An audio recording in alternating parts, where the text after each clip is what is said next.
Hello all, welcome to Vibe Vista.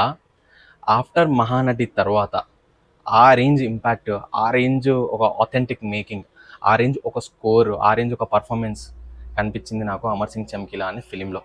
అయితే who is this Amar Singh Chamkila అనేది మనము తెలుసుకుందాం. ఫస్ట్లీ ఒక ముగ్గురి గురించి నేను ప్రైజ్ చేయక తప్పట్లేదు. వన్, ఏఆర్ రెహమాన్ గారు, ఆబ్వియస్లీ ఆయన గురించి నేను ఏం చెప్పలేను. And two, Imtiaz Ali. Imtiaz Ali is a very very poetic, authentic and contemporary film maker.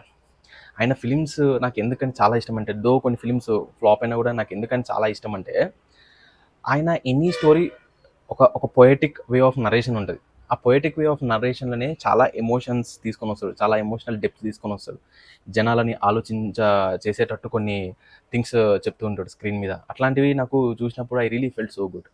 After rock star తర్వాత ఆయన ఫిల్మోగ్రఫీ కొంచెం షేక్ అయింది, బట్ మళ్ళీ ఈ ఫిల్మ్తో బౌన్స్ బ్యాక్ అయిండు. బౌన్స్ బ్యాక్ అంటే ఇట్లాంటిది కాదు, ఓటీటీ మొత్తం దుమ్ము దులిపేస్తుంది అమర్ సింగ్ చమ్కీలా అనే ఫిల్మ్. అండ్ ఇంకా మూడోది దిల్జిత్. అసలు దిల్జిత్ నాకు తెలియదు ఎవరు, కానీ యాజ్ ఐ సెడ్, నా నార్త్ ఫ్రెండ్స్ని అడిగిన అసలు ఏంది నా కథ ఏంది అంటే, is a playback singer and also an actor producer from Punjab industry. And ఆయన కన్సర్ట్స్ ఢిల్లీలో అయిన కొన్ని క్లిప్స్ నాకు చూపించారు. I was completely blown away.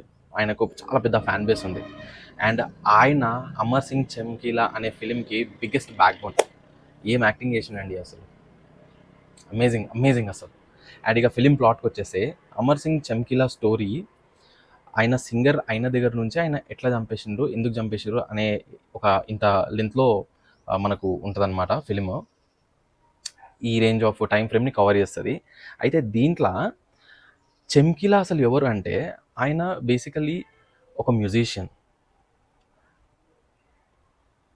ఆయన musician and he's a writer also. Songs కూడా రాస్తాడు. అయితే ఎలాంటి సాంగ్స్ రాస్తాడంటే, సినిమాలో మొత్తం గందే సాంగ్స్, డర్టీ సాంగ్స్ అవి అని అంటుంటారు, కానీ ఇప్పుడు ఈ టైమ్స్లో మాట్లాడాలంటే he writes double meaning dialogues ఉన్న సాంగ్స్ అనమాట. లైక్ ఇప్పుడు మన తెలుగులో కూడా ఉంటాయి, ఓ పిల్ల వయ్యారి నా సొట్ట బుగ్గల సుందారి అని.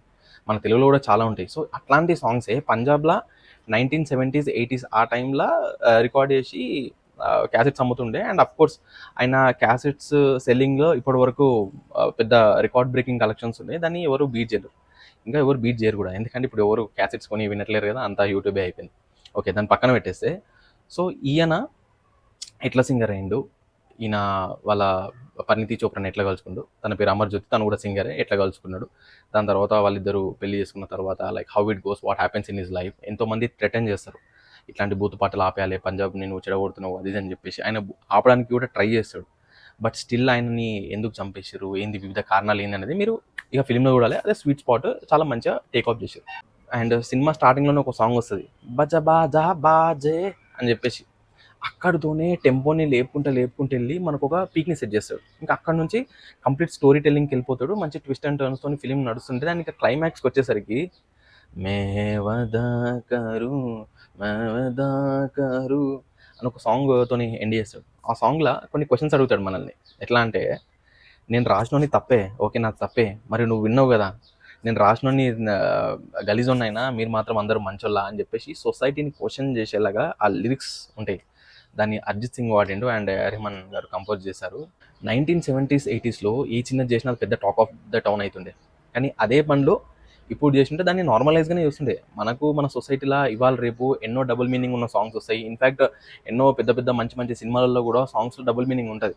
అది నువ్వు ఎట్లా వెతుకుతున్నావు, నువ్వు ఏం చూస్తున్నావు అనేది చాలా ఇంపార్టెంట్. అయితే ఆ టైమ్స్లో ఎస్, ఆయన డబుల్ మీనింగ్ సాంగ్స్ రాయొచ్చు, కానీ మనం కూడా విన్నాం కదా, నిజానికి మనం కూడా అందరం ఎంటర్టైన్ అయినాయి కదా.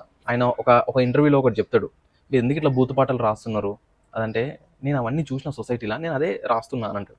అయినా సొసైటీ ఆల్రెడీ గలీజ్ అయిపోయింది, మళ్ళీ మీరు ఎందుకు ఇలాంటి చేసి మళ్ళీ ఎందుకు భ్రష్టు పట్టిస్తున్నారు అని అంటే, ఇది నీలాగా అడిగే వాళ్ళు చాలా కొద్ది మంది ఉంటారు, నాలాంటి పాటలు ఎంజాయ్ చేసేవాళ్ళు నాలాగా ఆర్డినరీ పర్సన్స్, అందుకే కదా ఇన్ని రికార్డ్స్ క్రియేట్ అయినాయి, అందుకనే కదా నువ్వు నన్ను ఇంటర్వ్యూ చేయడానికి వచ్చినావు ఈరోజు అని చెప్తాడు. That was a brilliant saying. And at the same time పరిణితి చోప్రా కూడా చాలా చాలా చాలా బాగా యాక్ట్ చేసింది అమర్జ్యోతి అనే రియల్ లైఫ్ క్యారెక్టర్లో. ఇంకా విషయానికి వస్తే అది గైస్, మీ అందరికీ మేము రికమెండ్ చేసే సినిమా ఈ వీకెండ్కి అమర్ సింగ్ చమ్కీలా.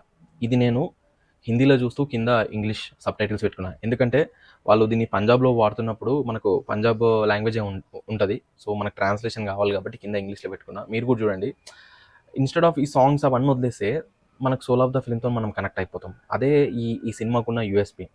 నువ్వు ఎంటర్‌టైన్ అయితావు, ఎంజాయ్ చేస్తావు, షేక్ అయితావు, నువ్వు బాధపడతావు, నీకు నువ్వు ఇన్నర్‌గా క్వెషన్ చేసుకుంటావు. That's where Imtiaz Ali beauty is. So అది గైస్, చాలామంది చూస్తున్నారు కానీ సబ్స్క్రైబ్ చేసుకోవట్లేదు. Please subscribe to Vibe Vista and love you all. Take care. Bye.